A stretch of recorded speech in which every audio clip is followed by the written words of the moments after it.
Buenas tardes.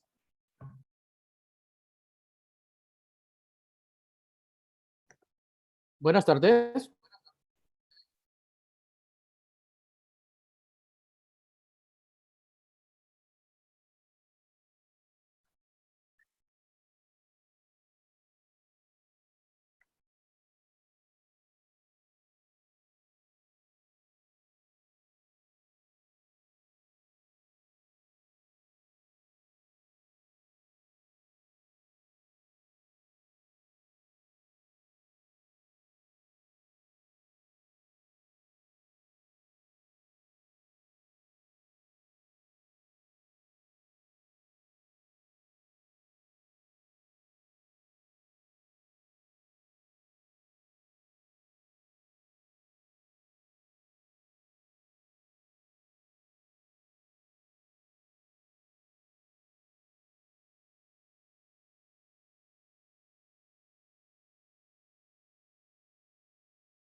Tengan todos y todas muy buenas tardes. En atención a las personas que ingresaron puntualmente, vamos a dar inicio a la clase de este día, la cual trata acerca de la redacción científica.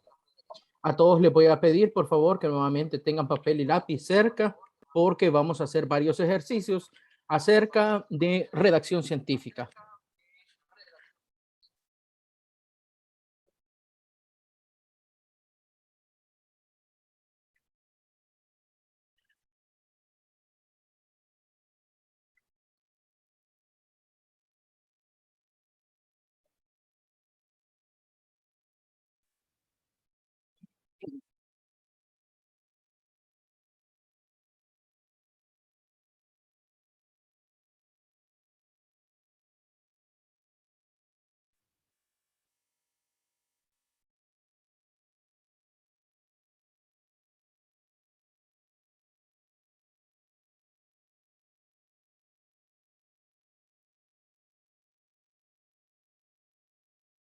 Muy bien. El día de hoy la clase trata acerca de gramática y estilo en comunicación científica.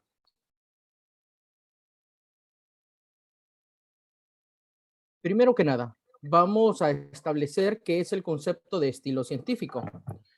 Estilo, de hecho, es una palabra griega que procede de un instrumento que se utilizaba en el pasado para escribir las primeras, digamos, los primeros códigos legales, las primeras formas de gobierno, en las cuales ustedes tenían un punzón como el que están viendo en pantalla y en la otra punta tenían pues el equivalente a un borrador.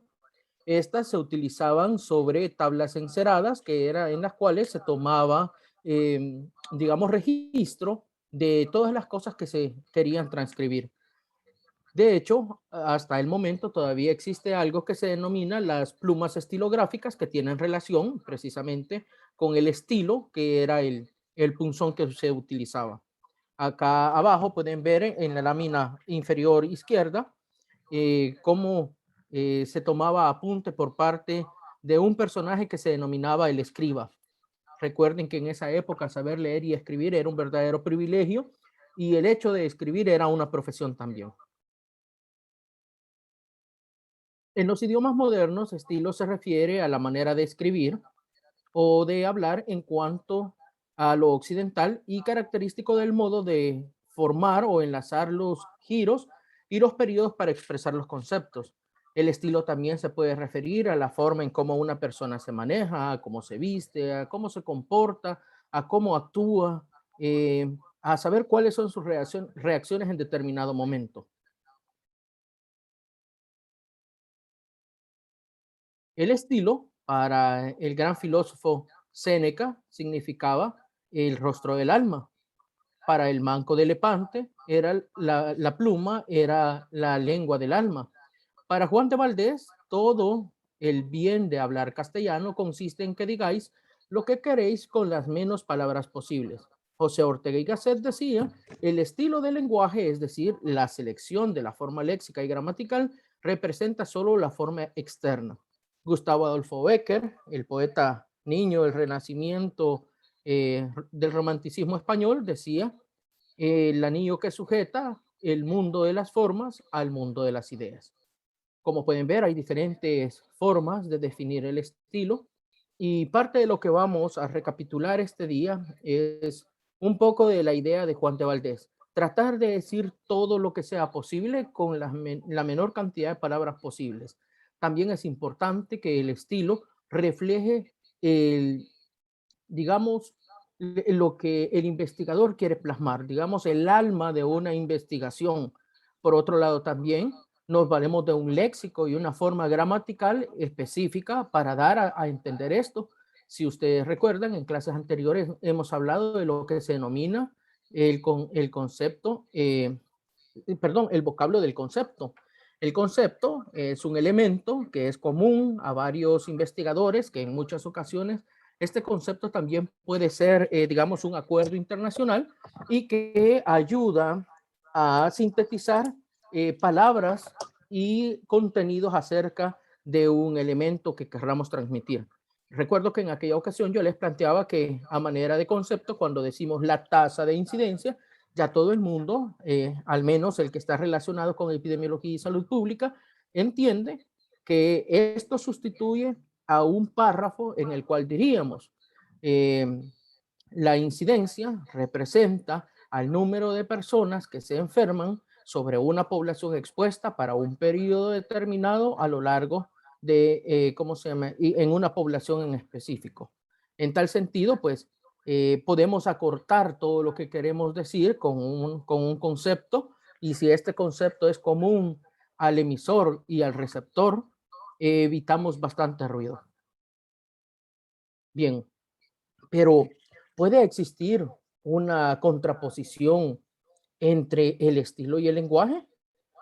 Pues se ha afirmado que hay casos en que en una misma obra el lenguaje puede ser exquisito, puede ser muy bueno, la puntuación puede ser muy buena, la redacción puede ser muy buena, los términos en el que se utilizan las palabras pueden ser muy buenos, pero finalmente terminamos teniendo un estilo que no es igual de cuidado. Por acá, por ejemplo, les traía un ejemplo. Acá ustedes pueden ver una frase de la canción Me Gustas de Manu Chao. Voy a aprovechar para ponerles un pedacito. Corazón, mi corazón. Me gusta la canela, me gustas tú. Me gusta el fuego, me gustas tú. Me gusta menear, me gustas tú. Me gusta La Coruña, me gustas tú. Me gusta Malasaña, me gustas tú. Me gusta la castaña, me gustas tú.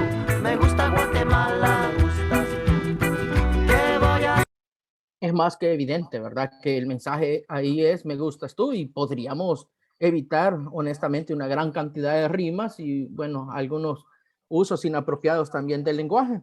Pero por supuesto que esto está popularizado, más que Manu Chao, pues también tenemos otros representantes igual de dignos en la cultura latinoamericana pop. Acá tenemos, por ejemplo, a Miguel Bosé con esta canción que se llama Morena. Morena gata, ay me mata y me remata. Vamos para el infierno, aunque no sea eterno. Suave, bien, bien, que nadie como tú me sabe hacer café. Pero cuando tu boca me toca, me pone y me provoca, me muerde y me destroza toda, siempre es poca y muévete bien, bien, bien, que nadie como tú me sabe hacer café. Si ustedes notan la redacción del párrafo, pues obviamente las comillas están bien utilizadas, hay periodos cortos que separan los elementos del párrafo en comas, el uso de los puntos y comas está bien. Ustedes ven que un verso empieza con una mayúscula, que terminan con un punto y final. En cuanto a redacción, no tenemos ningún problema. Sin embargo, parece que el estilo también pues resulta un poco carente en esta composición que estamos viendo. Y por supuesto no nos podía hacer falta, ¿verdad? El poeta urbano. Yo era el portero del edificio 32. Tú eras la burguesa, la princesa del penthouse. Así lo quiso Dios. Te saludaba con mi cara de asustado, mientras le pedí a Dios que se tapara el excusado para irte a echar un vistazo. Pues nuevamente ustedes pueden ver, ¿verdad? El uso del lenguaje es preciso. Aquí no hay ambivalencias en la forma en cómo se utilizan las palabras y sin embargo, pues el estilo deja mucho que desear. Entonces tenemos que tener cuidado que cuando nosotros escribamos en literatura científica, pues tenemos que hacer una suerte de equilibrio, ¿verdad? Tenemos que llegar a una maestría donde el estilo, las palabras, la gramática sean precisos. Incluso tenemos que entender un poco de psicología y un poco de antropología, de tal forma que esté totalmente consciente el emisor de que las cosas que quiere decir son las cosas que verdaderamente termina entendiendo pues el receptor. Para ello es importante la selección de medios lingüísticos como léxico. Recuerden, los canales y la codificación deben de ser iguales en ambos, de tal forma de que no exista ruido. Bueno, ahora vamos a hacer un repaso de lo que hemos visto del estilo científico y vamos a profundizar un poquito. Es importante que presten atención a esto porque dentro de poco van a hacer un ejercicio en el cual tienen que prestar, o más bien tienen que aplicar todo lo que ahorita vamos a ver. El estilo científico se caracteriza por el uso de términos. Como ya les había mencionado, pues estos dan exactitud al párrafo, son inequívocos, son capaces de acortar, digamos, ideas completas, están estandarizados, muchas veces son convenciones internacionales de tal forma de que exactamente se entiende el mismo término en un país que en otro. Si hablamos de la tasa de mortalidad materna, ya sabemos que esa tiene un denominador que son los nacidos vivos y que por tanto se trata de una razón y no una tasa como tal. Ese tipo de cosas, ese tipo de términos, digamos, no son discutidos ya por nadie porque son convenciones y facilitan también hacer conciso un documento. Los términos, por regla general, son palabras internacionales de fácil comprensión en cualquier lengua y tienen un significado primario, ¿verdad? No dan lugar a dobles interpretaciones, no son ambiguos, no son ambivalentes, no pueden utilizarse en doble sentido. En salud, recuerden, hay que ser cuidadosos también cuando estamos redactando con aquellos nombres comerciales, como les mencionaba. Si vamos a utilizar el nombre comercial de un medicamento de una casa nacional, nomás llegando a la frontera con Guatemala, eso carece totalmente de sentido porque no van a saber de qué estamos hablando. Por otro lado, hay que tener precaución con técnicas quirúrgicas y enfermedades demasiado específicas de una especialidad o una subespecialidad. También hay que tomar en consideración para quién se trata el documento. Si el documento es para pares, pues perfecto. El problema es que solamente se lo van a leer los 3 o 4 especialistas que hayan en esa área en el país. Si se trata de un ejercicio de popularización de la ciencia, definitivamente ese tipo de términos como tan específicos como técnicas quirúrgicas y enfermedades extremadamente complejas, pues van a ser totalmente inaccesibles a la población. Bien, también decíamos de que este tipo de palabras pueden resultar desconocidas para un lector que no está familiarizado. Ojo, esto tiene que ver entonces con quién es nuestro público, quién va a ser el receptor. Popularizar la ciencia no significa hacer un documento vano, no significa hacer un documento vulgar, no significa tampoco ponernos coloquial ni empezar a entrecomillar absolutamente todo para que la gente entienda, ¿verdad? Ahí pues no vamos a hablar de dolor de rabadilla, por ejemplo. Los patrones de las oraciones pues son fundamentalmente argumentativos, expositivos o formulativos. Esto significa de que deben de ser redactados con precisión. Esto lo van a entender dentro de poquito con el ejercicio que vamos a hacer, porque entre menos palabras se utilicen o los sentidos sean, digamos, más sencillos, resultan ser mejores en términos expositivos o formulativos. Es importante destacar que cada nuevo postulado, una hipótesis, una conjetura científica se fundamenta en hechos ya conocidos.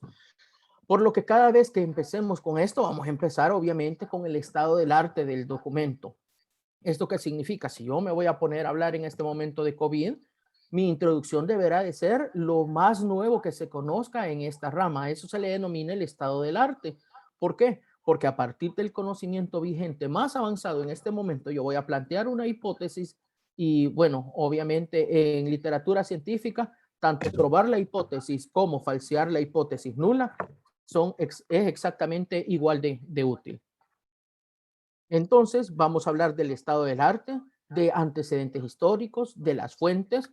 Todo esto va a contribuir para fundamentar las ideas propias del investigador. Obviamente, los términos que usted vaya a utilizar, las nuevas técnicas que usted desee probar, algún método científico, estadístico, no sé, algún modelo matemático predictivo que usted desee probar, obviamente se fundamenta en ideas que no son suyas. Si usted, por ejemplo, como veíamos en la clase anterior, va a tratar de predecir el comportamiento de una enfermedad, usted va a utilizar modelos matemáticos predictivos basados en descomposición de ondas. No es usted el primero que habla de descomposición de ondas. Ya allá por 1740, el señor Fourier en Francia habló acerca de las descomposiciones de onda. De hecho, eso es algo que se utiliza en todo el mundo, sobre todo en la recomposición de los canales digitales a partir de las señales que se emiten en los satélites. Entonces, usted fundamenta sus ideas en el conocimiento que ya está vigente. Si usted va a hablar, por ejemplo, de, no sé si su hipótesis está relacionada con el teorema de Pitágoras, usted empezará hablando acerca de qué es lo que Pitágoras ha demostrado para que usted genere una hipótesis, ya sea desmintiéndolo o, ¿cómo se llama?, validando el conocimiento vigente. Por otro lado, la comunicación científica es una composición lógica, es precisa, es coherente, donde las diferentes partes del enunciado expresan las uniones lógicas, las relaciones, las dependencias entre todas ideas. Por eso es importante que tengamos cuidado de no estar utilizando conjunciones innecesarias. En muchas ocasiones la gente tiene la muletía de utilizar la palabra consecuentemente. Consecuentemente, en términos científicos, significa que la primera parte del párrafo se trata de la causa de un fenómeno y consecuentemente lo que viene después de esa palabra es el efecto. En tal sentido, si eso es así, usted debería de validar ese párrafo a la luz, por ejemplo, de los 10 criterios de causalidad de Sir Bradford Hill. Y usted debería decir, si yo quito la causa, desaparece el efecto. Existe dosis respuesta. Quiere decir que si yo incremento la cantidad del efecto, voy a obtener mayor respuesta. Existe plausibilidad biológica. Existen datos epidemiológicos que apunten o que me ayuden a inferir que esto es así.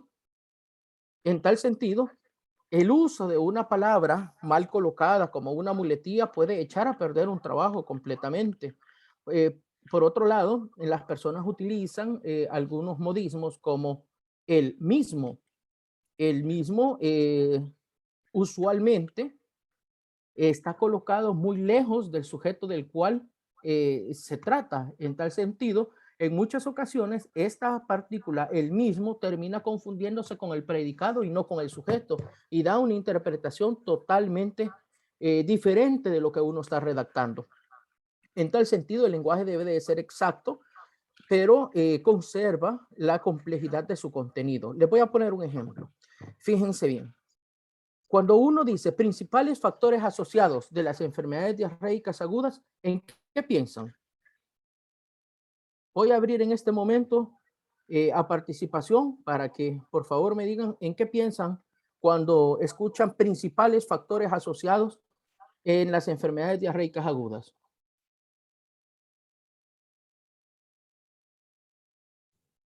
Lo que está relacionado para que se desarrolle la enfermedad, los factores. Ah, muy bien, mire qué interesante. Las cosas que están relacionadas.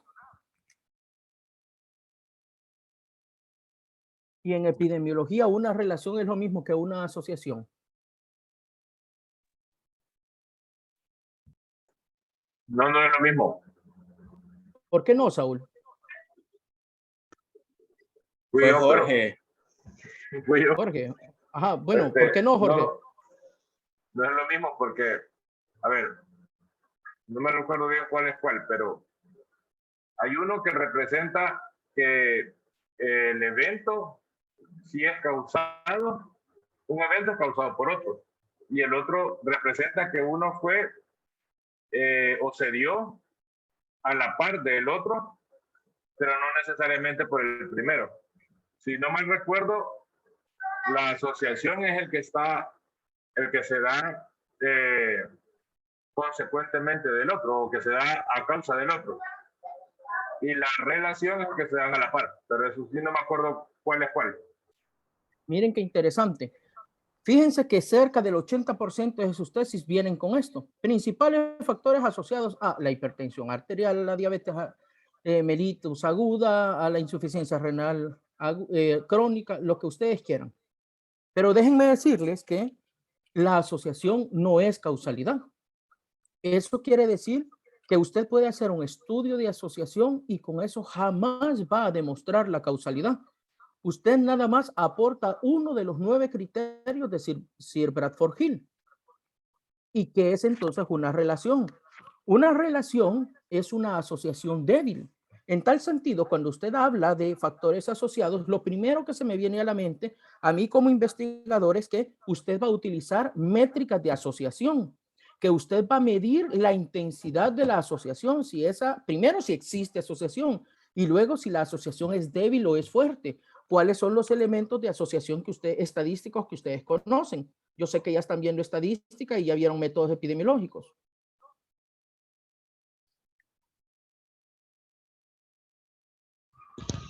Aún no hemos visto estadística, doctor.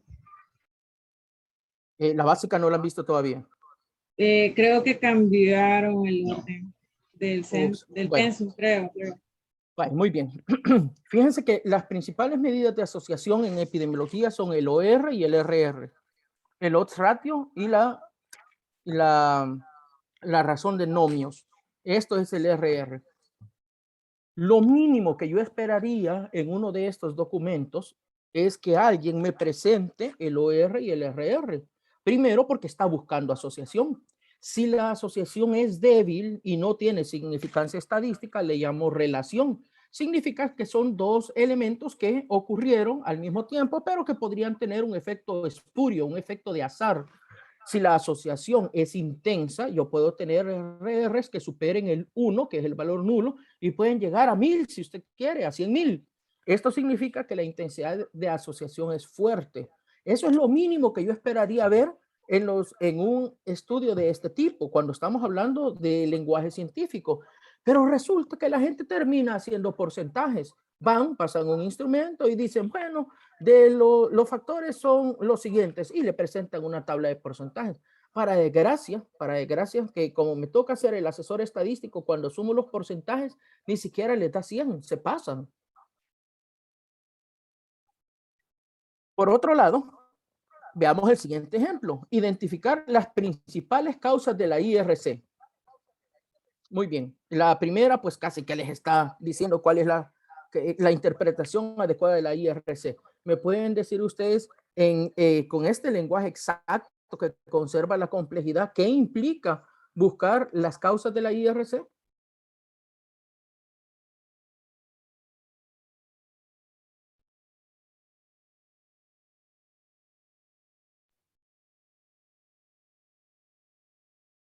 Sería el estudio de la fisiopatología. Ajá, muy bien, Alicia. El estudio de la fisiopatología. Ajá. ¿De qué forma entonces, de qué forma podríamos identificar las principales causas?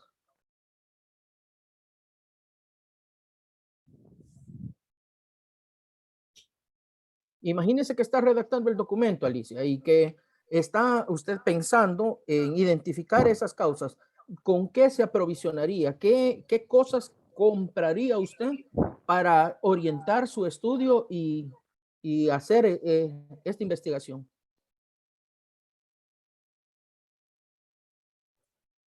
Sería el estilo de vida, los Ujú. hábitos. em, Alicia, pero hay personas que tienen los mismos hábitos y no todos desarrollan insuficiencia renal Claro, crónica, está la parte genética, ¿verdad? la parte genética. ¿Y usted cómo me podría demostrar que se trata de la parte genética en los casos que usted va a tener en estudio? Se tendría que hacer un estudio de patología, identificar qué tipo de insuficiencia renal crónica es, Pero porque hay fíjese que diferentes tipos. pero usted me está hablando de genética y el estudio de patología mide piezas macros, no secuencias genéticas, ni cromosómicas, ni tampoco vemos el ADN de la mitocondria.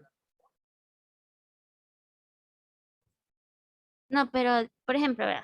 Una nefropatía perdedora de sal o otro tipo de nefropatía sí la puede identificar, no solo con exámenes, sino que también se puede identificar en, en estudio por imágenes. ¿Y cómo puede asegurar que esa fue la causa?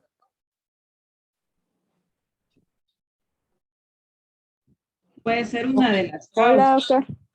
¿Sí? En términos Aló. generales, sabemos que esas son causas, pero ¿cómo puedo asegurar que ese paciente que yo tengo ahí tiene una insuficiencia renal crónica por esa causa?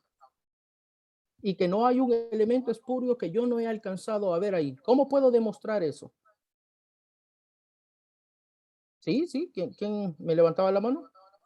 Por ejemplo, en los pacientes en los agricultores que ocupan, ay, se me ha ido la palabra, plaguicidas, Agrotóxicos. sí, agrotóxicos. Ese es un factor de riesgo, ya lo conocemos, y si no se identifica otra causa que el paciente haya tenido, la relación que tiene el que él haya utilizado plaguicidas y que desarrolle una insuficiencia renal a una temprana edad, por ejemplo. O sea que usted va a demostrar la causa por exclusión. Si no hay otra causa, esa es la causa. Pero doctor, hay estudios que dicen que los plaguicidas no dan insuficiencia renal, porque no toda la gente desarrolla insuficiencia renal. Fíjense que lo que yo estoy haciendo en este momento, y no se sientan agredidos nadie, es un ejercicio, porque cada vez que uno pone la palabra causa, se mete en un gran lío. Las revistas científicas internacionales esperan que usted pueda seguir el factor que dañó a ese riñón a lo largo del tiempo y que haya una relación que no se equivoque, que la relación sea inequívoca de que eso llevó al daño renal. ¿Saben ustedes, conocen ustedes al doctor Manuel Orantes? Saben El que estaba en un nefrólogo. gran lío, el nefrólogo, porque no lo podía demostrar. Todo apuntaba a que era así. Teníamos una verdadera epidemia, ¿cómo se llama? En las personas que se dedicaban al cultivo de la caña de azúcar. Pero ¿cómo se defendía la gran empresa? La gran empresa decía, es que se trata de una nefropatía por deshidratación, porque trabajan largas horas bajo el sol. Vayan, hagan un cualitativo y se van a dar cuenta que la gente no se hidrata adecuadamente, que en vez de eso toma Coca-Cola. Vayan, vean cuáles son sus hábitos de consumo y se van a dar cuenta que toman refresco ¿cómo se llama? La cosita esta que parece estrellita, que es nefrotóxica. Rambocán. Carambol. No, La carambola, ajá, cabal, La carambola. carambola. Ajá. carambola. Búsquense un estudio del INS, Rambocán, no sé qué especie, no sé cuánto se llama el espécimen biológico, ¿cómo se llama? Primario. Acá le decimos carambola. Es nefrotóxica. ¿Cómo puede usted, a través de un estudio, separar todo esto y decir que se trata de los agrotóxicos? La relación inequívoca, direccional, causa-efecto con la insuficiencia renal crónica.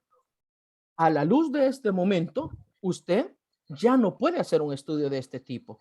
Lo que le quedaría sería agarrar agricultores Factores. sanos y empezarles a dar agrotóxicos hasta ver en qué momento desarrollan insuficiencia renal. Pero eso ya no se puede. En la época de los nazis era posible. Gracias a eso conocemos la embriología, porque mataban a una mujer embarazada cada semana para ir viendo cómo se desarrollaba el feto. Horroroso, pero así es como conocemos la embriología. Entonces ahí la palabra no sería causa, sino que sería principales factores asociados. Ahí dice Doctor, causa. fíjese de que yo Y he si- leído algunas cosas de algunas revistas de nefrología y ahí dice que cuando nos mencionan la causa, únicamente ellos describen la disminución de la función renal, todo lo de fisiopatología. Permíteme, Cuando ya comienzan a hablar lo de agrotóxicos, deshidratación y todo lo demás, únicamente lo engloban como factores de riesgo, pero A ver, nunca lo ese es- ponen como causa estos factores. muy bien. Me voy a referir a dos cosas. Lo primero, lo que nos decía, perdón, lo que nos decía Alicia, si yo ya cometí el error de ponerle causa a mi estudio, hoy tengo que buscar la causa. En tal sentido, estoy en un gran lío porque entonces nombré mal mi estudio. Yo quería hacer otra cosa, pero le puse causa y el problema es que el lenguaje científico es exacto y me van a evaluar la causa. Ahora, sí existe una forma y es sumamente compleja. En eso se encuentra en este momento el estudio de las nefropatías por, ¿cómo se llama? Agrotóxicos. Se utilizan dos herramientas de biología, de epidemiología genética. Una que se llama las células en cometa, que es recién la persona se ha expuesto. Esto significa que en aquellos agricultores que son de temprana data se busca daño en el núcleo de la célula que solamente lo dan las partículas de metales pesados del agrotóxico. En tal sentido es inequívoca la relación de causa y efecto. Como ustedes podrán entender, no puedo ir ahí a la esquina, a la farmacia Balúe, a que me regalen un kit de células en cometa, ¿verdad? Y la otra es un test de envejecimiento celular, que estamos hablando en este momento de la búsqueda de secuencias genéticas de un individuo sano y luego la identificación de daños en la cadena genética de una persona enferma. Pero esto significa extender todo ¿cómo se llama? El ADN del ser humano y empezar a revisar con pinzas parte por parte. Obviamente, ese tipo de cosas escapan a las posibilidades que nosotros tenemos de hacer investigación en este momento. Lo que yo quiero decir, en resumen, es que cuando nosotros colocamos un término de este tipo en una investigación, usualmente pasamos por alto que tienen una connotación no solamente en el léxico, sino que también en la complejidad y también en la metodología que implica el desarrollo de esto. Les voy a poner otro ejemplo. Aquí dice la erradicación del mosquito Aedes. Al Sistema Nacional de Protección Civil le encanta declarar alertas y uno de los objetivos es la erradicación del mosquito Aedes. ¿Alguien podría reflexionar un poco en cuanto a este objetivo?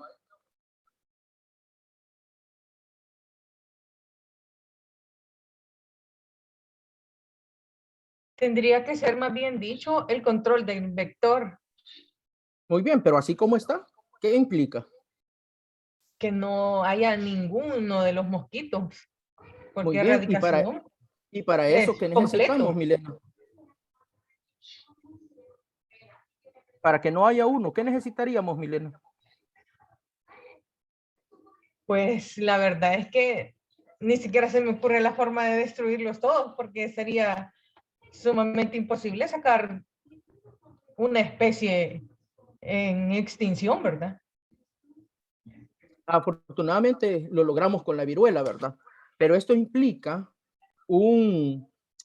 digamos, un esfuerzo tan grande que sale de las fronteras patrias. Supóngase que conseguimos 100 termonebulizadoras pesadas y que nebulizamos todo el país. Para arriba y para abajo matamos a todos los zancudos, pero al mismo tiempo matamos toda la vida silvestre, ¿verdad? Matamos a todos los polinizadores, matamos a las hormigas, matamos a todo lo que se mueve. Los zancudos llegando a la frontera del POI no se van a regresar. Significa entonces que cuando yo hablo de erradicación, los esfuerzos van más allá de mi frontera. porque implica también que un bus que atraviesa Centroamérica no puede tener un mosquito, porque si llega uno a El Salvador, pues se acabó la erradicación. Implica que todo el istmo tiene que estar totalmente liberado del mosquito, pero también implica que los vuelos internacionales que vienen de otros países como Suramérica, Norteamérica, algunos de Europa, tampoco pueden traer mosquitos. Eso es casi imposible. El término, la erradicación, es sumamente complejo. En tal sentido, hay que tener cuidado con lo que uno se propone, porque también ya he visto documentos, sobre todo en el área de salud ambiental, que se proponen la erradicación de alguna especie, ¿verdad? Y eso es sumamente complejo, por no decir tirando a imposible, ¿verdad? La incidencia de la diabetes mellitus. ¿Alguien podría reflexionar qué implica la incidencia de la diabetes mellitus?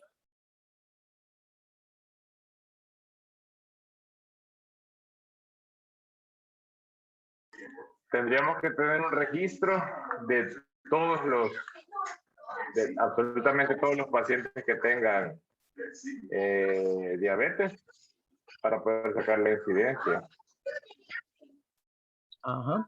¿Alguien más? No, de los casos nuevos, ajá, tendríamos que tener un registro actualizado de los casos que van saliendo para poder tener un buen panorama de la incidencia de la diabetes. Primero que nada, déjenme decirles, estimados amigos, que no existen las incidencias de las enfermedades crónicas. Primero, porque las enfermedades crónicas son insidiosas. Eso significa que se establecen a lo largo de un periodo largo de tiempo y en múltiples ocasiones el individuo no sabe en qué momento se volvió hipertenso, diabético o con cualquier enfermedad crónica. Y si usted no sabe cuándo se volvió hipertenso o diabético, explíqueme a qué semana epidemiológica le vamos a asignar ese caso. ¿O a qué año epidemiológico le vamos a asignar ese caso? Mucha gente se da cuenta cuando le van a hacer un procedimiento quirúrgico. Resulta que tiene alta el azúcar en los estudios que se hacen previamente para ver que esté bien y ahí se dan cuenta que son diabéticos. Entonces, primero, no existen las incidencias de las enfermedades crónicas. Lo que se puede tratar de hacer es calcular la incidencia del reporte de los casos nuevos, pero eso epidemiológicamente tiene muy poco valor, sobre todo porque este caso podría haber empezado hace un año, hace 2, hace 3. Podría ser que esta persona ya tenga daño renal en el momento en el que estoy identificando la diabetes. Recuerden que la incidencia es una medida estadística epidemiológica de velocidad. Le dice cuántas personas del grupo de riesgo que están en el denominador pasaron al numerador a volverse enfermos. En términos generales, ¿todos estamos expuestos a tener diabetes?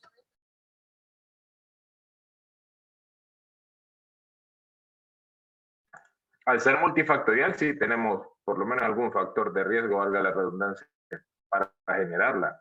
Aquí es donde la cosa se empieza a poner compleja, ¿verdad? Porque hay algunos que tienen más predisposición genética, si no, no hiciéramos tamizajes neonatales. Hay razas que tienen mayor predisposición también. Depende de sus hábitos y de su consumo también. Pero hay personas que comen desordenadamente toda la vida y jamás son diabéticos. Hay bebedores que beben toda su vida y jamás se vuelven cirróticos. En tal sentido, es un poco complejo saber en qué momento inicia una enfermedad de esta, pero he visto trabajos de este tipo. De hecho, hay solo una enfermedad y por supuesto con muchísimo dinero, ¿verdad? A la que le han tratado de calcular la incidencia y es el VIH. Utilizan como proxy las mujeres embarazadas entre 15 y 19 años de edad que tienen VIH y que transmiten el VIH a los bebés. Se supone que las mujeres inician sus relaciones sexuales a partir de los 15 años, o sea, nada más falso, ¿verdad? En la vida. Así que desde ahí ya podemos empezar a ver cómo empieza a tener un poco de agujeros esa teoría de sacar una incidencia. Otros son los marcadores de envejecimiento celular, pero obviamente pues no son accesibles y es, bueno, todavía es muy cuestionable si es posible sacar esa incidencia en los casos de VIH, ¿cómo se llama? En sus fases iniciales. Bien, como ustedes pueden ver, una sola línea de un texto nos acaba de llevar a reflexionar acerca de que debemos de ser muy cuidadosos con lo que escribimos. Obviamente esto, como dice ahí arriba, debe de ser una composición lógica, debe de ser preciso, debe de ser coherente, y a la luz de todos los enunciados que hemos visto en este momento, carecían de todo ello, o al menos nosotros carecemos de los recursos para echarlos a andar. Por supuesto, si estuviéramos en un laboratorio, pues nivel 4, a lo mejor sí sería posible, y bueno, donde no haya junta de vigilancia, poder identificar las principales causas de IRC. Bien, continuamos. Hola, hola, doctor. Sí, adelante, adelante. Sí, está bien bonito el tema, ¿verdad? Pero es lo que está escrito, lo que hemos aprendido prácticamente. Entonces lo han redactado mal los distintos, por decirlo así, en los libros prácticamente así lo expresan, ¿verdad? ¿Cómo cuáles? Por ejemplo, aquí donde dice de los distintos o los principales factores asociados a las EDAs. No, eso está bien. O sea, el enunciado no está mal. Estaría mal si los principales factores asociados se terminan presentando en porcentajes. Si esto se acompaña de ORs, RRs, intervalos de confianza, yo podría decir que es plausible esa asociación y que la asociación tiene intensidad. O sea, no es que esté incorrecto que usted estudie los principales factores asociados. Lo que intentaba decirles es que si va a intentar hacer esto, debe de hacerlo como corresponde, porque no existe absolutamente ningún peso estadístico de asociación cuando la gente hace porcentajes. Usted puede utilizar otras métricas, por ejemplo, puede utilizar regresiones lineales, regresiones logísticas, puede utilizar índices de la pendiente desigualdad, puede utilizar métricas de impacto como la fracción atribuible poblacional para medir la intensidad de la asociación. Pero si usted presenta un trabajo sin ninguna de esas métricas, el problema es que cuando leamos de qué trata el tema y no encontremos nada, pues prácticamente que va a ser rechazado el artículo. Sí, doctor, yo comprendo esa parte, pero lo que me llama la atención es, o sea, cada una, ¿verdad? Cada una que usted ha desglosado acá. Entonces no sí hay causas demostrables entonces que son los principales factores de riesgo. O cuando habla de la identificación de las principales causas de enfermedad renal. Entonces ahí lo único que tendríamos que hacer nosotros si las describimos es, por ejemplo, identificarlas y estar seguros que esas son las causas. Demostrar, por decirlo Claro, así. si usted logra demostrar que esas son las causas, adelante. Si no, sería mejor que lo redactara como ¿cómo se llama? Los principales elementos relacionados o asociados con la IRC. Si usted no tiene la capacidad de demostrar la causa, mejor al menos demuestre la intensidad de asociación.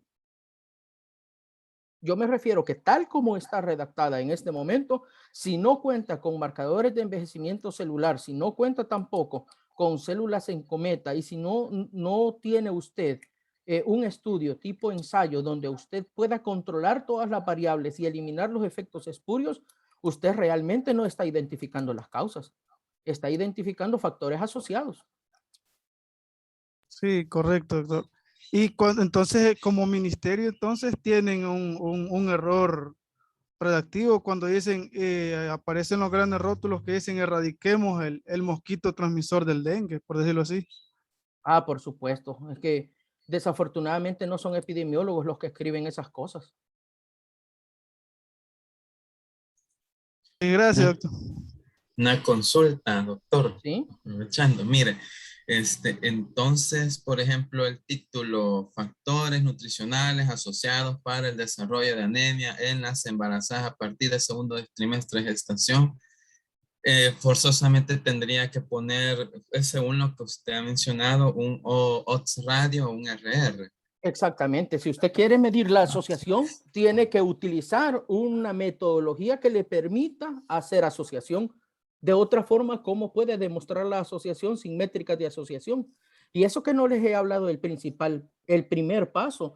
Lo primero que ustedes tienen que hacer es agarrar su serie de datos, hacer un test paramétrico y ver si sus datos son normales o no. Y a partir de ahí, escoger cuáles van a ser las métricas de asociación que va a usar. Ese es el problema cuando se están presentando tesis y llegamos a que ya pasó por todas las revisiones, llegan al momento de presentar los resultados y todo es falso.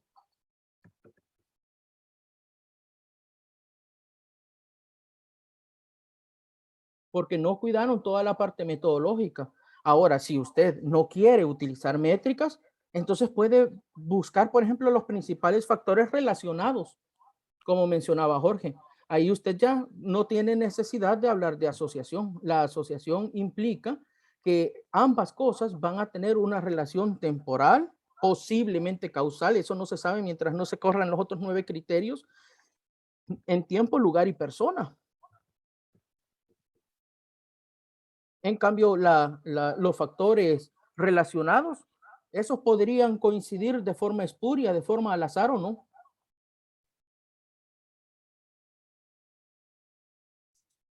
Bueno, gracias. Sí, es que como, pues me hizo falta ese pequeño detalle. Lo que pasa es que ese fue un tema de tesis para la maestría en nutrición.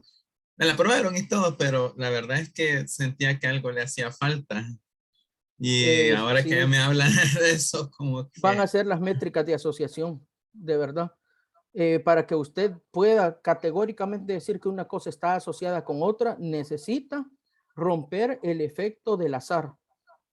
Decir que lo que usted encontró pesa más que el azar, y la única forma de hacerlo pues es sacando un OR, un RR y un intervalo de confianza que le diga que eso que usted encontró ocurre tan poco en la realidad como 0.05% de las veces. Bien, gracias.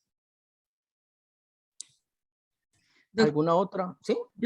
A mí no me quedó claro la parte de las incidencias. Eso con respecto a lo de a los estudios. Pero si nosotros, por ejemplo, así como preguntaba el compañero David, si nosotros leemos ya los libros y que ya nos comienzan a mencionar, por ejemplo, que si una persona se le diagnostica diabetes es porque 10 años previos ya se había iniciado la fisiopatología de la enfermedad, más los factores de riesgo, genética, etcétera. Pero entonces creo que ahí me confundí. Muy bien. No me quedó claro.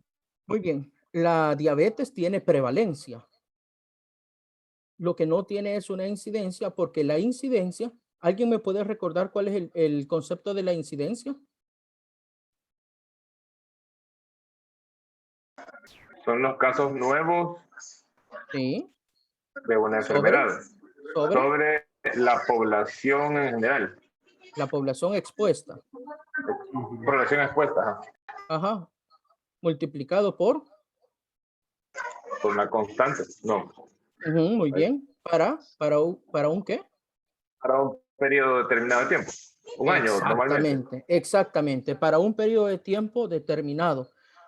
Cuando una persona adolece diabetes, ¿usted puede asegurar que en el momento en el que pasa la consulta, en ese momento se hizo diabético? No. No se ¿Será puede. posible que la semana pasada se volvió diabético? No sé. ¿Será posible que el año pasado era diabético? No lo sé tampoco. ¿Será que tiene 5 años de ser diabético? Pues no sé, posiblemente. Cuando usted no tiene el factor de tiempo, usted no puede medir una incidencia, porque la incidencia es para un periodo establecido para una población que está en riesgo. Entonces, cuando usted va a hacer una incidencia, usted puede hacer una incidencia semanal, una incidencia mensual o una incidencia anual. ¿A cuál de las 3 incidencias le colocaría el caso que acaba de diagnosticar? ¿Sería capaz de establecer si esa diabetes es de un día, de una semana, de un mes o de un año atrás? Como eso no es, claro, como eso no es posible hacerse, no se utiliza el término incidencia de enfermedades crónicas, se utiliza el término prevalencia de enfermedades crónicas. Claro, a veces confundimos los casos nuevos reportados con que las personas están debutando con la enfermedad. De hecho, yo en el ministerio he visto que se calculan a veces tasas de incidencia de casos nuevos reportados de VIH por semana. Pero esta persona que llega con VIH avanzado en este momento o que yo diagnostico con un VIH en etapas iniciales, realmente no sé cuándo se enfermó, en qué momento desarrolló VIH. ¿Sería capaz entonces de construir una incidencia con ese dato? Es imposible. Entonces, en el mundo científico tenemos que ser sumamente cuidadosos de la forma en cómo redactamos, porque todo lo que decimos debe de tener una plausibilidad biológica, temporal.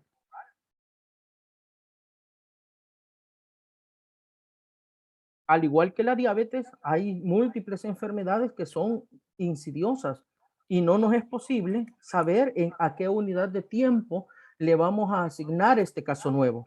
Por tanto, no hablamos de incidencias de enfermedades crónicas, porque una incidencia, entre otras cosas, también es una medida de velocidad, de saber de todas las personas que estaban en riesgo, cuántas pasaron al numerador.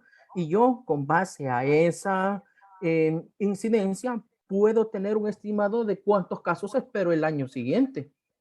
¿Ocurre eso con las enfermedades crónicas? Difícilmente. Y si las enfermedades crónicas tuvieran incidencia, ¿debería yo de hacer corredores endémicos con ellas? Jamás. Y sin embargo, he visto un montón de salas situacionales con corredores endémicos que les dan hasta números negativos, que para que lleguen a la zona de éxito tienen que tener menos 10 casos de diabetes. Nuevamente voy a lo que les digo, lastimosamente no son epidemiólogos los que toman todas esas decisiones. Ustedes definitivamente van a ser una generación que va a llegar a corregir todo eso. Bien, el lenguaje del estilo científico es neutral y seco, está carente de elementos emocionales, salvo que lo que usted esté haciendo sea un, ¿cómo se llama? Un editorial científico. Ahí sí usted puede poner todas sus, digamos, sus interpretaciones, sus elucubraciones, e incluso puede poner un tono emocional, ¿verdad? Pero en términos generales, usted escribe un artículo científico y no va a colocar ahí emociones, usted va a redactar una tesis y no va a tratar de volver sentimentales los resultados. La comunicación científica entonces está llamada a describir de forma real y precisa los fenómenos. Cuando se escribe la temperatura muy alta, este es un resultado muy valioso. Realmente no se precisa que usted le coloque los apelativos al sujeto. Si la temperatura es muy alta, existe una escala que le dice si es muy alta o muy bajita, ¿verdad? Y el resultado para usted puede ser muy valioso, pero para el lector seguramente no. O probablemente para otro investigador, otro resultado que usted no está resaltando sea igual o más valioso que el que usted cree que es el más valioso. En tal sentido, como no se trata sino de sus opiniones, sino de una redacción totalmente neutra en la que usted presente qué es lo que ha encontrado, está de más escribir este tipo de apelativos. Bien, resulta también que hasta las cifras tienen una regla para el lenguaje científico. Las cifras indican porcentajes y fíjense que deben de ir acompañadas de su signo, el signo de porcentaje, y no lleva el artículo el. Usualmente la gente escribe, fueron atendidos el 45% de los hipertensos y el 15% de la población. La forma correcta de redactarlo es sin el 45% y sin el 15%. Usted puede sustituir este signo de porcentaje por decir 45 de cada 100. También eso es permitido en literatura científica. Entonces, los números ordinales tengan en consideración que se escriben completos y se leen tal cual. En tal sentido, ustedes van a escribir el 74º, el 25º, y es un error decir, por ejemplo, el 25º aniversario.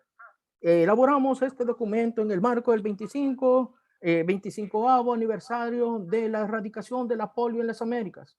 O, por ejemplo, decir el 1 de enero. Porque si usted dice el 1 de enero, se obliga a que hay un segundo, un tercero y hay un 31 de enero, ¿verdad?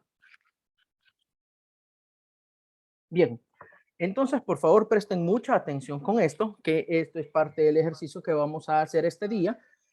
es acerca de cómo se hace una descripción. Primero, usted observa lo que quiere describir con mucha atención. Luego selecciona los detalles más importantes y significativos. Ordena los datos, fíjense, de lo general a lo particular. Las gráficas y las cosas se leen de lo general a lo particular. Si es posible, de izquierda hacia derecha, de arriba hacia abajo, de adentro hacia afuera, de los primeros planos al fondo, de los datos esenciales a las cosas que son accesorios, de los datos físicos y de carácter a su modo de ser. O sea, primero va a describir la forma y luego la esencia. Y después de eso usted redacta. Hay que utilizar recursos lingüísticos adecuados. Entonces, recuerden nuevamente, vamos de lo general a lo particular, de izquierda a derecha, de arriba hacia abajo, si es posible. Hay gráficas que no lo permiten. De adentro hacia afuera, de los primeros planos al fondo, de lo esencial a lo no esencial y de lo físico a la esencia. Voy a necesitar entonces que tengamos 3 voluntarios. Se van a presentar 3 ejemplos epidemiológicos de la vida real acerca de diferentes situaciones relacionadas con las arbovirosis, y se les pide, en la medida de lo posible, que describan lo mejor que puedan el siguiente escenario, yendo de lo general a lo particular, de lo sencillo a lo complejo. Por el momento vamos a emplear un lenguaje técnico usando términos estandarizados del léxico médico y epidemiológico. Todavía no nos vamos a pasar al lado de popularizar la ciencia, ¿verdad? Estamos dando nuestros primeros pasos. Así que acá está con ustedes la primera lámina. ¿Quién me ayuda? Recuerden, esto está relacionado específicamente con las arbovirosis. Esta es la situación nacional del dengue del año 2000 al año 2019. ¿Quién me ayuda? Este es un ejemplo de la vida real.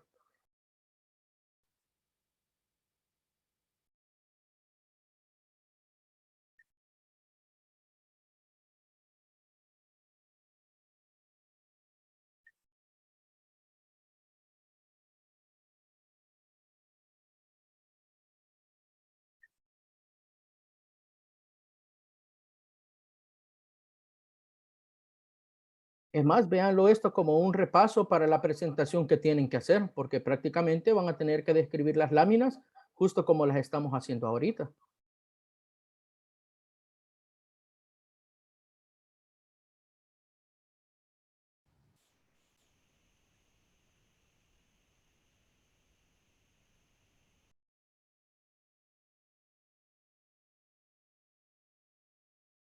No puedo creerlo, no tengo ningún voluntario. Bueno, entonces voy a empezar a preguntar yo. Yo. Vamos a ver, ¿quién fue yo? Déjenme ver. Los dos de situación nacional, los que se pueden observar en la lámina. Muy bien, Celina, gracias. Dígame. Representan los casos sospechosos y los casos confirmados de dengue grave.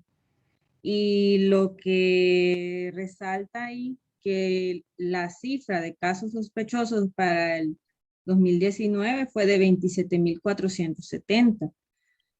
Pero nos toma también el parámetro, bueno, nos dice acá que la cifra más alta había sido desde hace 19 años. Es decir, solo que acá estoy viendo que sí hubo una alza en el 2014 de casos sospechosos con respecto al 2019.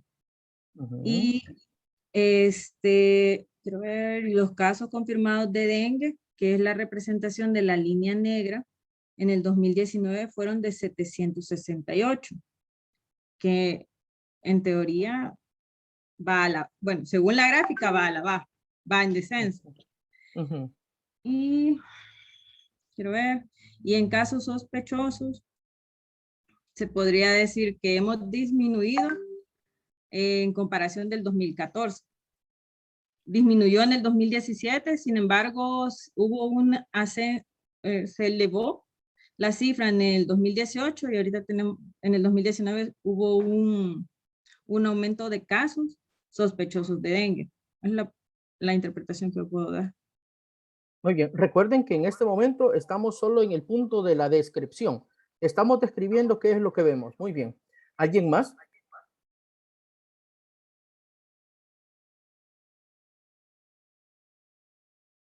Muy bien, entonces empiezo a preguntar. Isalia. Sí, doctor. La describo. Por favor. Recuerde, estamos hablando de la situación nacional de dengue para el periodo del año 2000 al año 2019. Vaya, como podemos ver sobre la situación nacional, encontramos los datos desde el año 2000 al año 2019, en lo que podemos observar también que va delimitado por colores, el color celeste, que son los casos sospechosos, y el color negro que observamos es los casos confirmados. En el año 2014 podemos observar que hubo una alza en los casos sospechosos, que son de 53.291. Y el de mayor relevancia de los casos confirmados, igual fue en el año 2014, con 16.125 casos. Además, podemos observar los datos que encontramos del año 2019, que son los últimos datos que tenemos, que de casos sospechosos tenemos 27.470, los casos confirmados de dengue grave, 768, las hospitalizaciones, 6.075, y los fallecidos tenemos un dato de 14. Muy bien, muy bien. Está bastante bien. ¿Alguien más?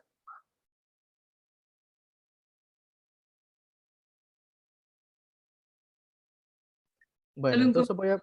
Sí, ¿alguien No, más? solo un compañero, es cierto, me hacía la observación que donde dice la cifra más alta desde hace 2000, de hace 19 años, es la cifra de fallecidos, ¿verdad? Sí, y eso correcto. tiene que ver con respecto al año. Correcto, El doctor correcto. González me ayudó. Muy bien. Bueno, doctor González, entonces, por ser el paladín de la clase, ayúdenos, por favor. Muchas gracias, Elena.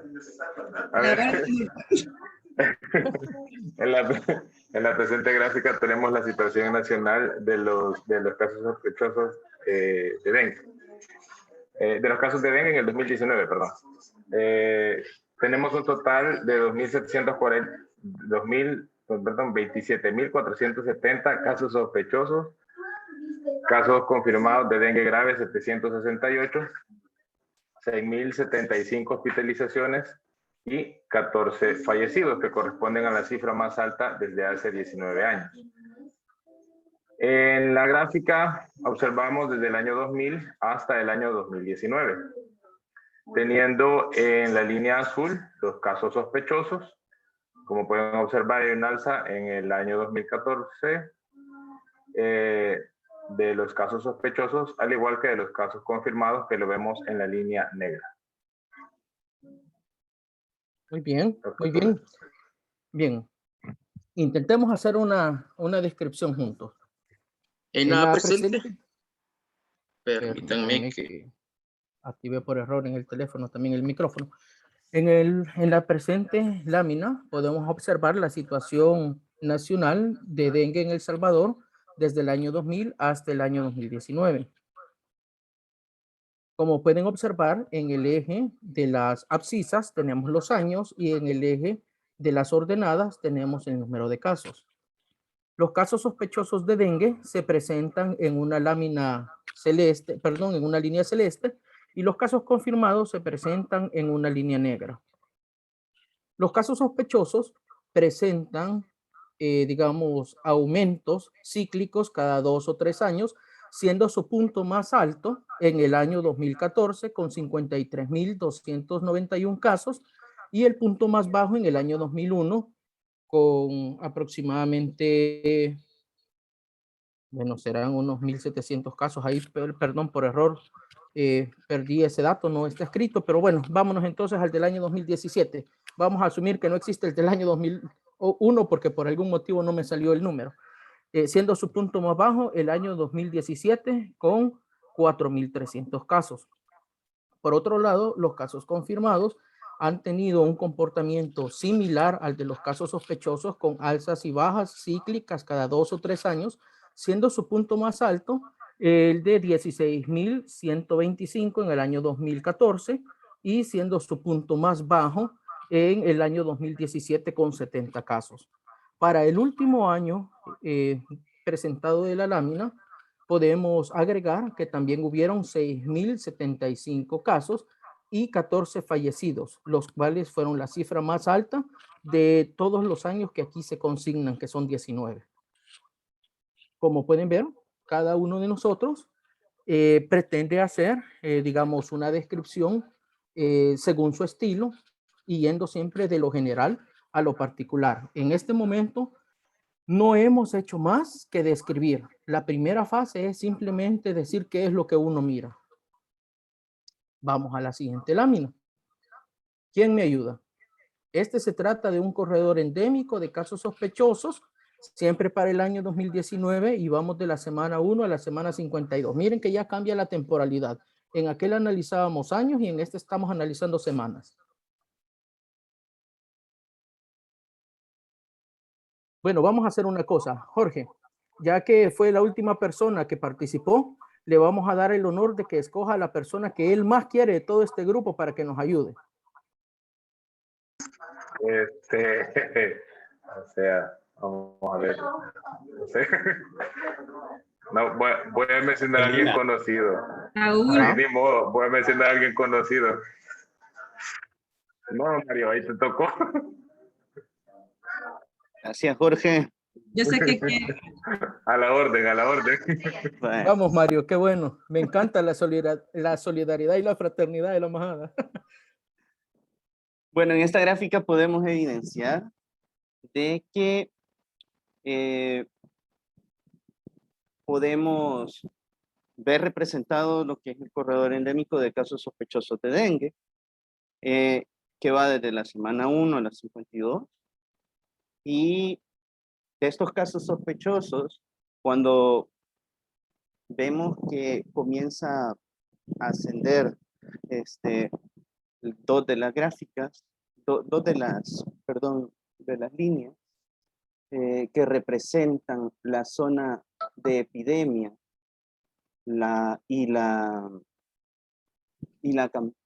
quiero ver, no tiene el color negro, no le veo el descriptor. El color negro es el año, es lo que ocurrió en la realidad, mi estimado. Gracias. Ajá, los otros son colores estandarizados. Verde para la zona el horizonte seguridad. Entre seguridad y éxito. El amarillo también está estandarizado para la zona de alerta seguridad, y lo que está arriba de ¿cómo se llama? De la línea roja es epidemia. Entonces, marca los tiempos por semana, de que se evidencia que en la semana 25 hay un repunte de casos sospechosos, y entonces registra que comienza la primera jornada nacional de prevención y control contra el dengue. Luego, en la cúspide de los casos, cuando se llega a 1.400 casos, comienza la segunda campaña nacional intersectorial intensificada contra el zancudo, debido a la alza de casos sospechosos, que rebasa la zona de seguridad y se mantiene siempre dentro de la zona de alerta, y coquetea con rebasar la zona de epidemia. Entonces,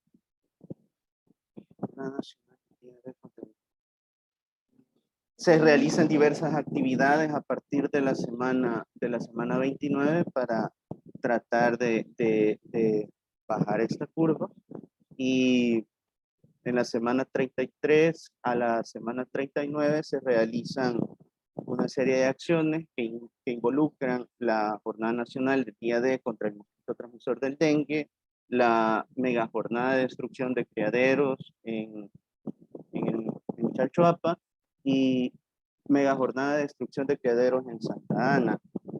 Estas actividades, junto con la mega jornada de destrucción de criaderos en Atiquizaya, se demuestra a través de los datos que arroja la gráfica que logran una disminución de la curva, y esto se traduce a que se mantuvo controlado los casos sospechosos de dengue, al punto de que no se puede declarar una epidemia, sino que nada más estamos ante una alerta de casos sospechosos de esta enfermedad. Muy bien, bastante bien. Ayúdeme, por favor, a escoger a otra persona, a la que usted más quiera de este grupo. No se vale que se repita, ¿verdad? Porque probablemente quisiera que fuera Jorge en este momento. No se puede, no se puede. Tenemos que darle, me ofrezco como tributo. Tenemos que darle ¿cómo se llama? La oportunidad a otro, el honor a otro compañero. Sí. Puede ser. O compañera, ¿verdad? Puede haber una damisela en peligro ahorita que necesite ser rescatada. Yo creo que la doctora Georgina puede. Muy bien. Puede. Doctora, son todos suyos los micrófonos. Hola, buenas tardes. Buenas tardes. Como yo describiría lo que vemos en la gráfica, es el corredor, estamos viendo el corredor endémico de casos sospechosos durante el año 2019. Podemos ver los casos sospechosos, lo que realmente ocurrió en el color negro, y tenemos el grado de comparativa entre los diferentes colores, como la zona de seguridad, la zona de alerta y la zona de epidemia. También podemos observar las diferentes acciones que se tomaron durante las semanas epidemiológicas, en donde donde comenzamos a tener el alza de casos sospechosos. En la semana 25 se comenzaron con las campañas de control y erradicación, donde podemos observar la primera Jornada Nacional de Prevención y el Control de Dengue. Luego en la semana 29 tenemos la segunda campaña nacional intersectorial intensificada contra el zancudo. En la semana 33 se realizó la Jornada Nacional del Día D contra el mosquito transmisor del dengue. Cuando comenzamos ya con las acciones epidemiológicas, podemos ver que luego ya tenemos un descenso en los casos sospechosos, para luego llegar a una baja, ya siempre realizando actividades preventivas, como la mega jornada de destrucción de criaderos en Chalchuapa, la mega jornada de destrucción en criaderos de Santa Ana en la semana 37 y finalizando con la destrucción de los criaderos en Atiquizaya en la semana epidemiológica 39. Muy bien, bastante bien. Excelente, bien. ¿Cómo describiríamos conjuntamente esto? Bueno, se presenta una lámina que es el corredor endémico para dengue de la semana 1 a la 52 del año 2019, estando en el eje de las abscisas, las 52 semanas epidemiológicas, y ¿cómo se llama? En el eje de las ordenadas tenemos el número de casos. Los colores rojos, amarillos y verdes no los voy a describir porque son parte de lo que ya ustedes conocen, que es, digamos, una convención internacional acerca de qué es el corredor endémico, ni tampoco me voy a referir a sus áreas, que entre el horizonte y la primera línea se llama zona de éxito, que entre la zona verde y amarilla se llama zona de seguridad. Eso no lo mencionaría porque se supone que estamos hablando ahorita en un lenguaje técnico, perdón, y para digamos, un público que es entre pares. Bien, entonces retomo. En color negro podemos observar la línea de tendencia de los casos a lo largo de las 52 semanas epidemiológicas, la cual presenta un patrón de tipo estacional, teniendo incrementos a partir del segundo semestre del año. Vemos que su punto más alto fue ubicado allá por la semana número 30, en donde estuvo cercano a, bueno, rozó la línea de epidemia, estuvo cercano a ser declarado en epidemia. Tal como se puede observar, desde la semana 25 hasta la semana 39 se realizaron múltiples actividades de control y destrucción de criaderos, siendo que hasta la semana número 43 se logró un control real de la epidemia. Pues eso sería, digamos, la forma en cómo yo lo describiría. Claro, ya dentro de un momento vamos a empezar con la parte del análisis y les voy a decir por qué digo que es hasta la semana número 43 que se logró el control real. Muy bien. Vamos con una lámina más. Georgina, háganos el favor de decirnos a quién le regalamos esta maravillosa gráfica, que es la cinética de la viremia y de los anticuerpos durante las infecciones primarias por dengue. Al doctor Mijango. Doctor Mijango. Hola, hola. Gracias, Georgina. Bueno, Esa aquí... es una risa, pero de esas de maldad, ¿verdad? No, de alegría, de alegría. Dale, profe, lo escuchamos, diserte. Ok, estamos observando en esta lámina la cinética de la viremia y los anticuerpos, ¿verdad? Que se dan durante las infecciones primarias del dengue. Podemos apreciar en el eje de las X que están en el periodo de los días de evolución versus el nivel que tiene la presentación de la IgM y la IgG y los niveles virales que se tienen en la infección primaria. No me da para más, la verdad. Muy bien. Está hasta el momento, hasta donde va, profesor, está crack. Excelente. Regálele a alguien más y luego complementamos. Ay, qué difícil situación, pero vamos a ver, Saúl. Dependete. Qué difícil situación. Vamos a ver, Saúl. No te lo voy a perdonar, ¿viste? No, la gráfica...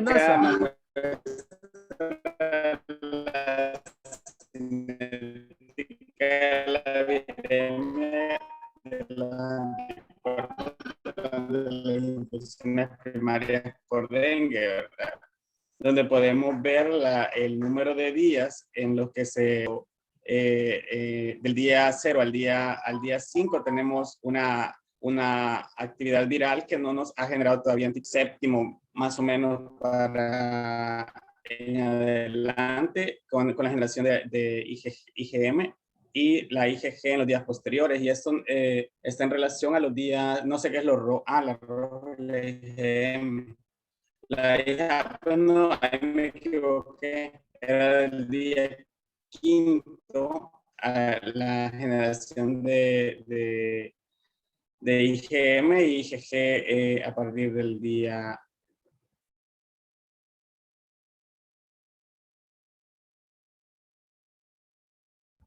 Hola. Uy, profe, fíjese que creo que se nos robotizó ahí un poquito. Tal vez si nos hace el favor de cederle la estafeta a alguien más, pero por lo que pude escuchar, excelente, profesor. No sé hasta dónde se escuchó, pero vamos a ver a quién le cedo Está Yanesi por ahí. Veamos.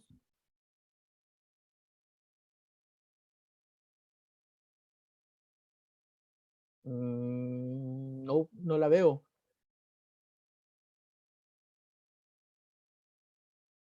Le va a tener que regalar este presente a alguien más, profe.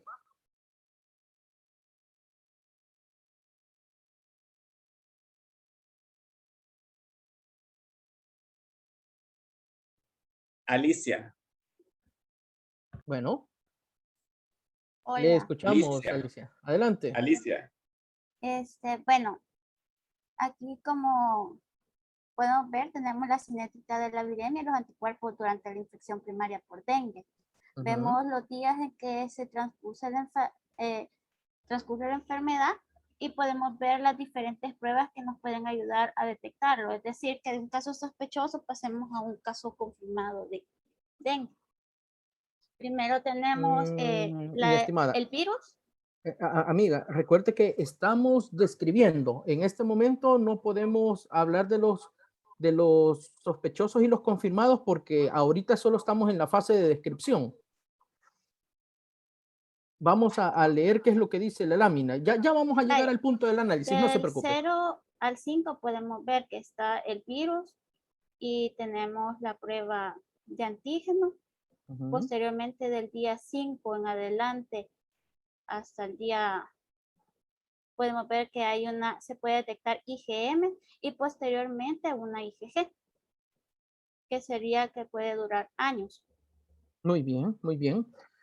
Aquí a esto, pues, de todo lo bien que han descrito, yo solamente agregaría que ya por el día 0 la viremia se encuentra en su máximo, ¿verdad? Que está sumamente alto y que conforme empieza a disminuir, vemos que hay un efecto inversamente proporcional con la inmunidad humoral, principalmente liderada por la IgM, que aumenta a partir del día 5 y probablemente disminuye ya por el día número 10. Allá aproximadamente por el día número 8 de evolución tenemos un incremento de la IgG que puede durar años. Así que bien, muy bien todo lo que han escrito. Entonces, en este momento vamos a presentar nuevamente los 3 ejemplos epidemiológicos que ya fueron descritos y ahora vamos a analizar. Este es un punto adicional porque en la lámina anterior ya dijimos qué es lo que vemos, pero en esta ocasión, en la medida de lo posible, vamos a identificar patrones, rasgos inusuales, elementos que no están escritos, pero que es posible deducirlos, y posibles explicaciones a otros fenómenos o conductas o acciones de salud pública. Muy bien. Alicia, háganos el favor de ayudarnos con seleccionando a una persona que nos ayude a analizar la gráfica. Ahora ya no la describimos, ahora vamos a analizar. Ok.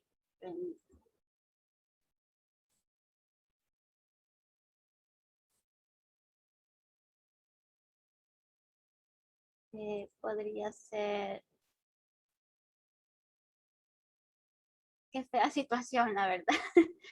Pero al primero que vea voy a decir. Vaya. Mercedes Magaña. Mercedes. Vamos, Mercy. Hola, buenas tardes. Buenas tardes. Bueno, como ya no se va a describir lo que decían los compañeros, más que todo podemos decir de que desde el año 2001 se han venido haciendo acciones para tratar de disminuir los casos, tanto sospechosos y obviamente confirmados de lo que es el dengue. Pero a pesar de todas las acciones que se pudieron haber realizado, en el año 2014 pues se presentó una alza de estos casos.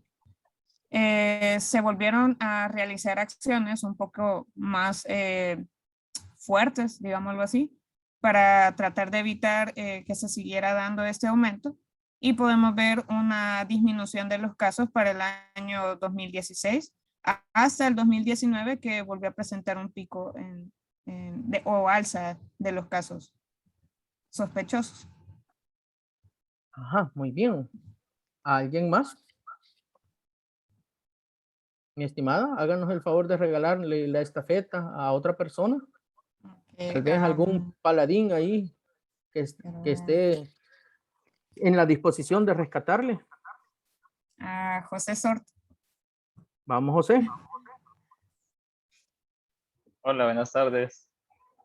Vamos, vamos, Chepito, Solo... sea mal pensado, observe esa lámina.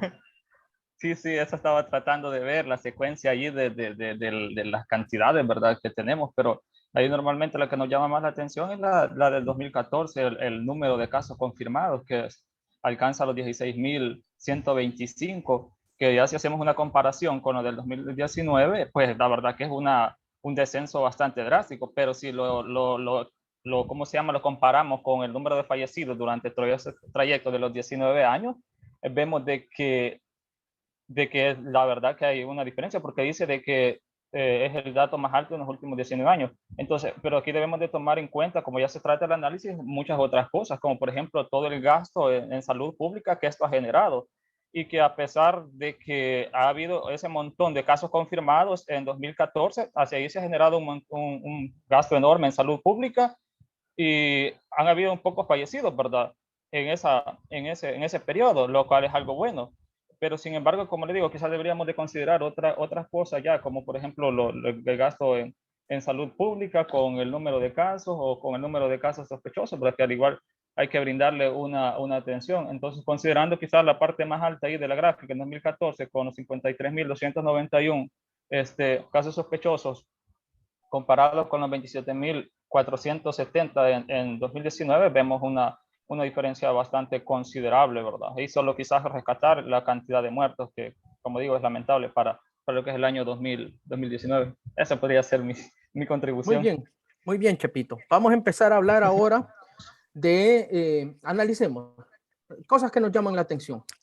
Primero, ¿no le llama la atención una baja aquí en el año 2018? ¿Una baja aquí en las cifras del año 2003 o aquí en el año 2001?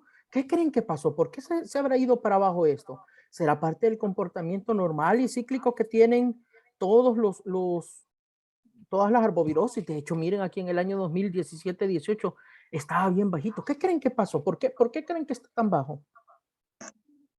Es una situación estacional, doctor.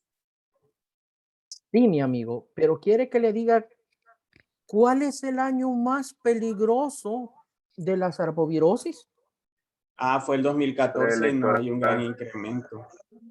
Son los años preelectorales, mi estimado. En el año 2009 tuvimos elecciones y mire lo que le pasó al año 2008. Es cierto, en esos años generalmente hay baja notificación y también por fines políticos también podría verse, bueno, no que así fue, se afectó la notificación, vea. Por supuesto que es así. Note también el año 2001, bien bajito. El año 2003, años preelectorales. Mire el año 2018, qué bajito está. Ahora, analicemos lo más alto de esta gráfica. ¿Qué hubo en el año 2014? ¿Qué otra enfermedad tuvimos en el año 2014? El chikungunya, doctor. Exactamente. Llegamos a tener hasta 17,000 casos de chikungunya por semana. Entonces, ¿qué pasó con la notificación de los casos sospechosos de dengue? Sí. Bueno, ahí pueden haber pasado cosas que se mezclaran, es decir, que se reportaran casos de Zika como dengue y viceversa. Chikungunya. Digo, perdón, de chikungunya. Ajá. Claro. Inicialmente, cuando empezó a circular la enfermedad, los médicos empezaron a ver una gran cantidad de signos y síntomas en las personas que parecían dengue y le pusieron sospechoso de dengue a todo lo que se movía, pero en realidad se trataba de chikungunya. Mire que el gran aumento en el número de casos no se correlaciona con un grandísimo aumento en el número de confirmados. Esto significa que muchos entraron por la definición que era bastante general y que, ¿cómo se llama?, fueron registrados como sospechosos sin que verdaderamente hubieran sido casos de dengue.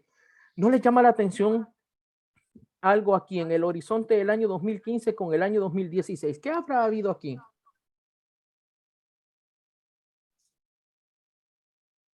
No llegó por ahí el virus Zika. Exactamente. Y ocurrió exactamente lo mismo. Al principio la majada tiene miedo de diagnosticar Zika y entonces le ponían dengue, sospecha de dengue. Como hoy en muchas ocasiones tenemos miedo de poner COVID y ponemos neumonía, ¿verdad? Por supuesto que eso está ocurriendo y seguirá ocurriendo. Por otro lado, ¿no le llama la atención cómo de repente del año 2016 al año 2019 se aplana prácticamente la confirmación? ¿Qué habrá ocurrido? Lo que pasa Lo logramos, es que ¿verdad? Aprendimos. Hoy sí ya nos graduamos. No, lo que pasa es que tengo entendido es que debido a que la inmunoglobulina se confunde, digamos, con un Zika, el dengue, entonces ya por lo menos a nivel de MinSal, en no todas las unidades se manda la IgM, entonces yo creo porque en la sala situacional siempre da un gran silencio del dengue, pero es que quien no notifica como positivo de dengue, si no más recuerdo, es el Seguro Social. Entonces por eso es que se ve poquito. Eso que acaba de decir es palabra de Dios. Antes de que tuviéramos chikungunya y Zika en el país, una prueba de IgM era confirmatoria. Desde que se introducen esas dos enfermedades al país, las IgMs dan reacción cruzada. Y yo a usted puedo decir que tiene dengue porque la prueba me da positivo cuando usted en realidad lo que tiene es chikungunya o es Zika. Entonces se cambia la definición de caso confirmado y el confirmado ya no solo es por IgM, sino que es por PCR. Y como obviamente tenemos muy una cantidad reducida de pruebas de laboratorio de biología molecular para hacer PCR, se optó por hacer una vigilancia que se denomina centinela, donde solo algunos establecimientos toman muestra y esos se mandan al Laboratorio Nacional de Referencia y nos dice qué es lo que anda circulando. Ni siquiera nos da una proporción de los casos reales. Esa es la razón por la que esto está tan aplanado. No es porque finalmente encontramos la cura para el dengue. Y fíjense, todo esto, digamos, se puede analizar y correlacionar con elementos epidemiológicos a partir de que hay patrones inusuales de comportamiento en esta gráfica. Vamos a la siguiente. Veamos, me estoy quedando un poquito corto de tiempo, ya solo me faltan 15 minutos. Entonces, voy a analizar los elementos yo, porque me interesa mucho que pasemos a la última parte de este ejercicio. El año 2019 fue un año de transición electoral, ¿verdad? Como ustedes saben, el gobierno saliente llegó hasta junio y el gobierno entrante empezó en junio. ¿Cuántas actividades intersectoriales ven ustedes en el primer semestre del año? Ninguna, ¿verdad? Ninguna. Cuando usted se va, deja que le estalle el mortero en las manos al que viene. Usted enciende un mortero y deja que la mecha sea cortita y cuando se lo entrega al siguiente le estalle en las manos. Eso fue lo que pasó. Todas las actividades intersectoriales se hicieron a partir del nuevo gobierno. Y si ustedes ven en la semana 25, cuando se hace la primera actividad, estaban totalmente fuera de tiempo las nuevas autoridades. No las podían hacer antes porque no habían tomado posesión. Pero si ustedes se dan cuenta, se hace la primera actividad en la semana 25 y fueron incapaces de detener la curva ascendente y estuvieron cerquita de llegar a la zona de epidemia ahí por la semana número 30. De hecho, creo que rozaron la línea ahí por la semana número 31 para el país, en promedio para el país, pero hubieron áreas del país que sí sobrepasaron la zona de epidemia. Recuerden que esta es una gráfica consolidada de todo lo que ocurre en los diferentes departamentos y municipios, pero hubieron municipios, hubieron ciudades y hubieron regiones que sí se pasaron y por mucho. Afortunadamente, a partir de las otras, pues se hace un promedio y lo que se presenta es esto para términos internacionales. No quiere decir que estas fueron las únicas acciones. Esto hace sentido de por qué muchas de las actividades ya no terminaron siendo nacionales, sino, miren, hubo destrucción en Chalchuapa, en Santa Ana y en Atiquizaya. Uno se pregunta, bueno, y si el problema era nacional, ¿por qué se fueron a meter a Occidente? Y es por eso, porque en estas zonas, esta línea sí sobrepasó la línea de epidemia. Por otro lado, para que usted diga que efectivamente han tenido impacto sus acciones, usted tiene que tener 3 semanas de descenso sostenido. Y si usted se da cuenta, ahí por la semana número 40 todavía hay un chaflancito que preocupó muchísimo a las autoridades. Bueno, nos preocupó muchísimo, que creímos que se nos iba a salir por aquí, miren, la tendencia y que íbamos a caer en epidemia al final del año. Por eso es que les digo que nos dimos por satisfechos en la semana número 43 recién, porque esperamos este descenso. Mientras no veíamos ese descenso, realmente la situación del dengue no había sido controlada.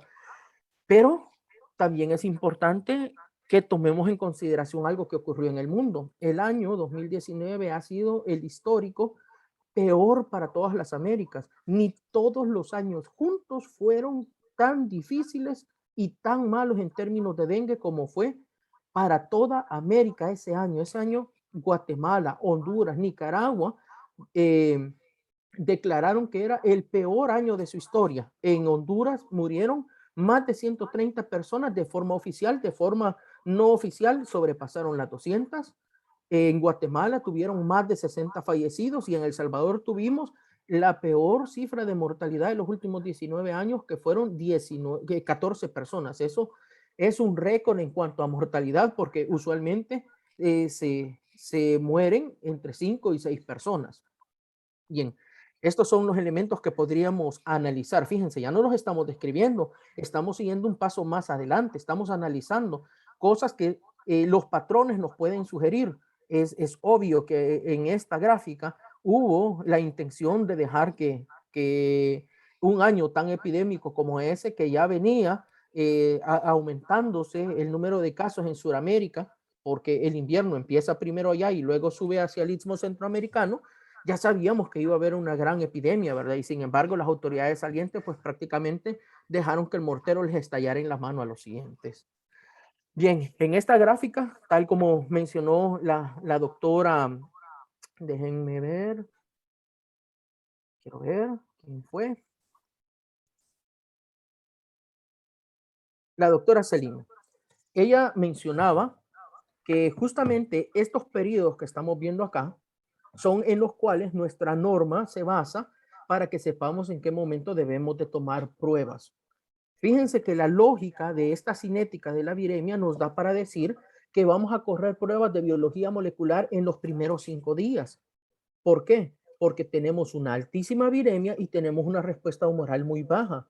Después del 5.º día, ustedes verán que hay es una especie de limbo en nuestros lineamientos, que no se queda muy claro qué vamos a hacer entre el 5.º y el 6.º, porque dice que a partir del 6.º hasta el día número 10 podemos tomar IgM e IgG, que es el momento en el que la respuesta humoral mediada por la IgM y la IgG se incrementa considerablemente, ¿verdad? De hecho, varios logaritmos en cuanto a su medición. Y esta es la razón también por la cual una IgG no es diagnóstica, sino que es una, digamos, una evidencia de que en algún momento de la vida se padeció de dengue, porque, ¿cómo se llama? Esta puede durar varios años. Y como tenemos 4 serotipos, pues a lo largo de la vida, si a nosotros nos toman una prueba de IgG, casi todos hemos tenido al menos una vez, ¿verdad? Y vamos a tener títulos altos de IgG. Estas son cosas que podemos analizar a partir de estos elementos, de estas gráficas. El primer paso fue describir lo que veíamos. El segundo paso es ir un poquito más allá y establecer algunos patrones, algunas tendencias, algunas cosas raras. Y lo siguiente es que vamos a redactar. La redacción es una red de acciones que inicia con una idea central y luego ideas secundarias, hasta que finalizamos o cerramos un párrafo. Así que tenemos que tener, por ejemplo, una progresión temática donde se vayan colocando uno tras otro los eventos que estamos viendo. Redactar etimológicamente significa compilar o poner en orden. Así que ya tuvimos 2 ejercicios. El primero fue describir, el segundo fue analizar y el tercero es este. Por favor, necesito que me ayuden con esto. Tienen 10 minutos. Por última vez les voy a presentar estos ejemplos epidemiológicos y ahora que ya tienen muchos elementos, tanto descritos como analizados, por favor, empiecen una redacción científica de aproximadamente unas 5 líneas para cada una de estas gráficas. Al finalizar este periodo, le voy a pedir a 3 personas que lean sus párrafos y el resto me van a hacer el favor de subirlos a la plataforma. Esta no es una actividad evaluada, pueden hacerlo o no hacerlo. Creería yo que sería conveniente que lo hagan porque esto es un repaso de cómo deben de hacer su presentación que deben de subir también el día 8 de este mes. Así que manos a la obra, tienen 10 minutos. Dentro de unos 3 minutos le voy a cambiar esta lámina, voy a colocar la segunda y luego voy a colocar la última y le voy a pedir a 3 personas que me lean sus párrafos. El primero va a leer la primera situación, la segunda persona va a leer la segunda situación y la tercera va a leer el tercer escenario. Estas ya no van a ser al azar ni tampoco por Manuel Sada, sino que yo voy a dirigir la clase y le voy a pedir específicamente a algunas personas que nos ayuden con esto.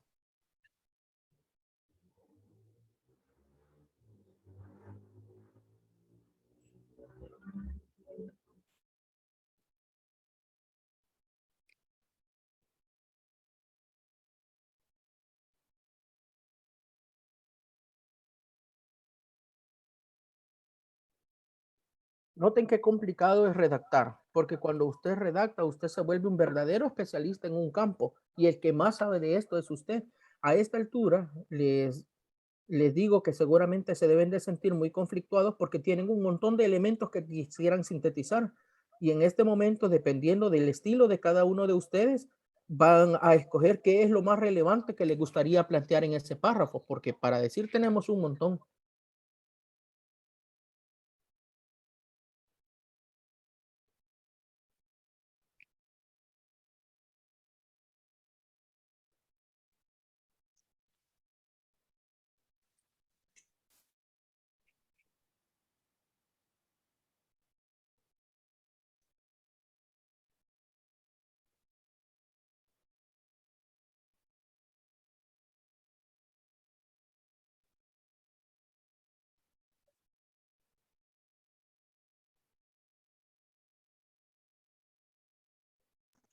Una pregunta, doctor. La redacción es a partir, ¿es un análisis del gráfico o es una explicación del gráfico o es un párrafo que acompañaría al gráfico?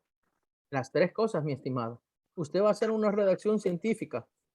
En este momento usted tiene un montón de elementos. Dependiendo de su estilo, usted puede escoger cuál de las tres cosas o las tres cosas al mismo tiempo. La intención es que lo que usted vaya a describir, digamos, explique de la mejor forma esta situación de este escenario que hemos planteado.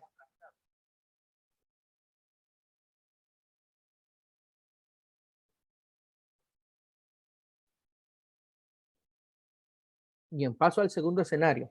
Van los otros 3 minutos.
Muy bien.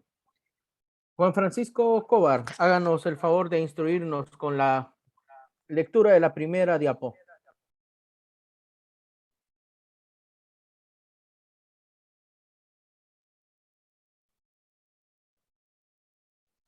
Ok. A ver, según lo que puse aquí, a ver si está bien. En el... Voy a escribirlo, va.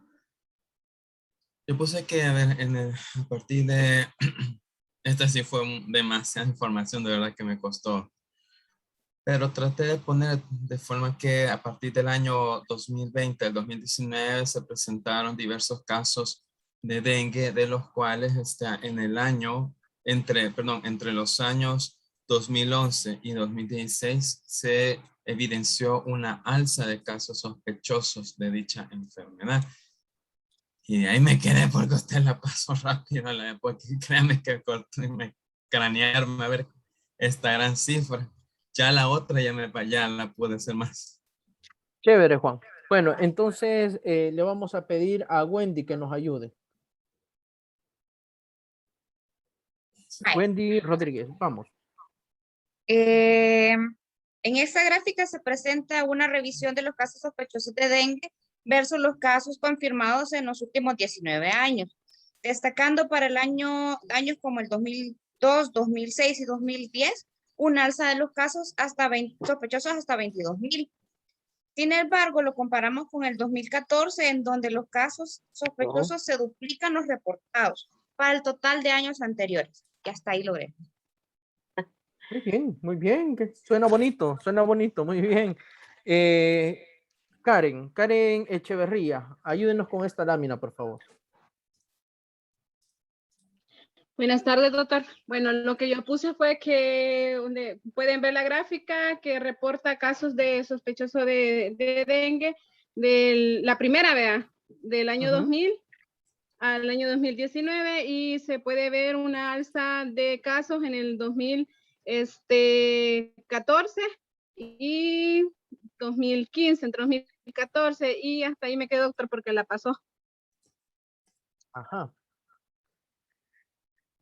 Bueno, no vamos a quedar hasta aquí.